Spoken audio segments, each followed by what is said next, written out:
What did humans do all day before jobs existed? No alarm clock, boss, office, or rigid schedule dictating their mornings. For most of human history, this wasn't a vacation, but their normal life. But tensor being Huberus this defort supergis. But this doesn't mean people did nothing at all. Humans always worked, finding food and making tools. They gathered food, created tools, and built shelters to survive. Ancient humans didn't have jobs as we define them today. Work was woven into their daily lives, not a separate place. Today, work implies a 40-hour week, commutes, and managers. Ancient humans lived by natural rhythms, not clock time. Life was guided by hunger, daylight, weather, and group needs. The question is, what work looked like before it became a job? For most of history, humans lived as hunter-gatherers. They survived by hunting, gathering plants, fishing, and making tools. They weren't aimlessly wandering, but possessed vast knowledge. They knew where to find water, edible plants, and animal tracks. They understood seasons, tool-making stones, and subtle environmental signs. This work didn't involve clocking in or getting paid by the basket. Children learned by observing, playing, copying, and trying again. Work and life were integrated. Food gathering was social. Tool making was teaching. Learning by the fire was not school, but essential knowledge transfer. Resting by the fire involved sharing information, building trust, and planning. Comparing ancient life to modern work is challenging due to different definitions. Studies suggest hunter-gatherers spent fewer hours on direct food getting. What truly counts as work? All tasks for survival and community life. If only hunting and gathering are counted, ancient life seems relaxed. However, counting every task reveals a more complex and active picture. Prehistoric life mixed work and rest, unlike modern, rigid schedules. Some days were intense, some slow, with seasons of abundance or danger. Waking up in camp meant no alarm. Movement began when the body or camp stirred. Daily routines included tending fire, childcare, tool repair, and observing nature. Each day offered choices: continue food getting or focus on camp tasks. Weather greatly influenced daily activities, like staying in camp during rain. Hunting parties left, gatherers sought plants, and elders taught skills.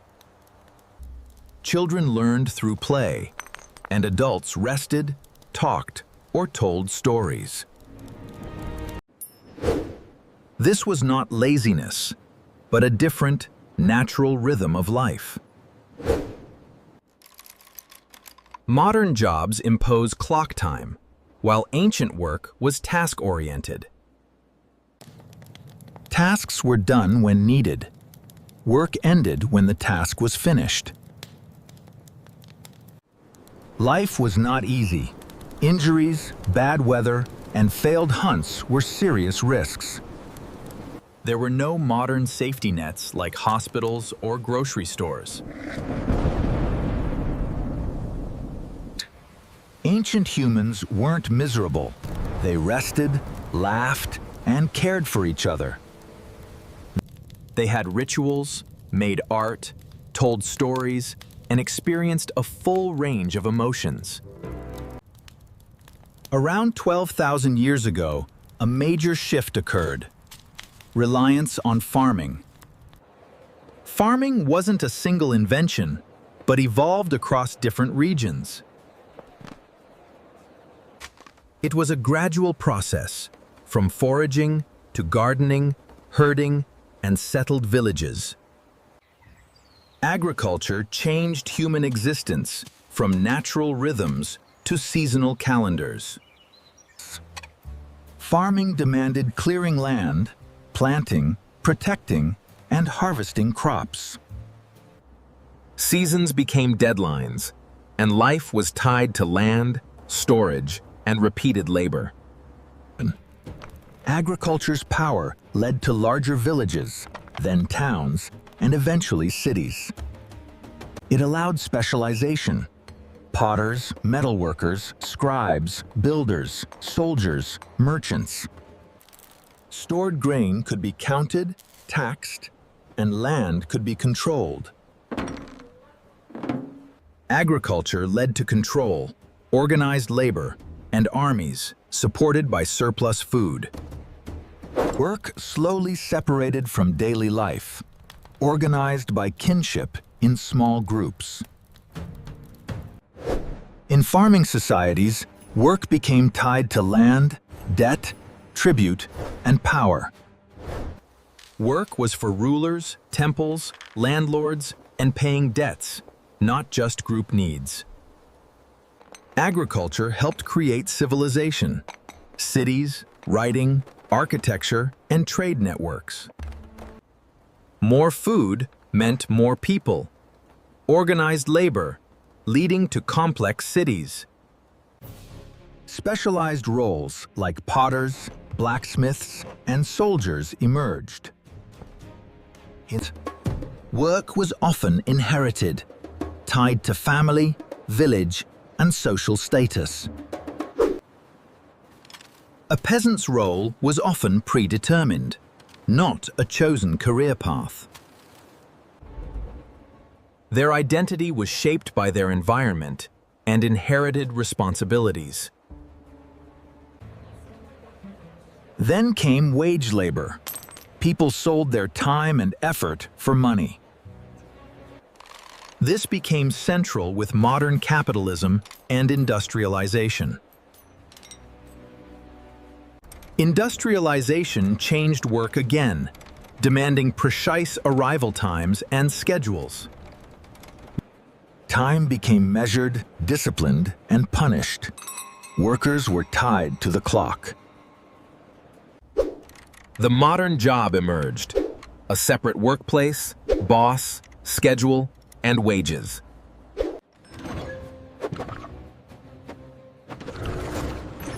Life became strictly divided into. This division normalized, transforming work into a core identity. Today, what do you do primarily refers to one's job, not passions. For most of history, humans lived without modern job structures. They worked for survival, connected to land, family, and community. Work became organized into complex systems: fields, taxes, states, and careers. The modern office job is a recent historical construct, not natural. We often mistakenly perceive jobs as inherent to human existence.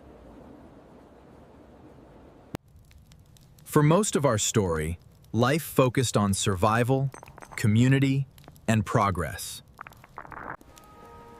Humans worked out of necessity, But their identity wasn't solely job-defined. They lived, learned, taught, moved, rested, shared, and survived.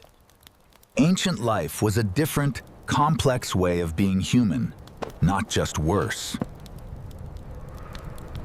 The biggest difference: ancient work was part of life.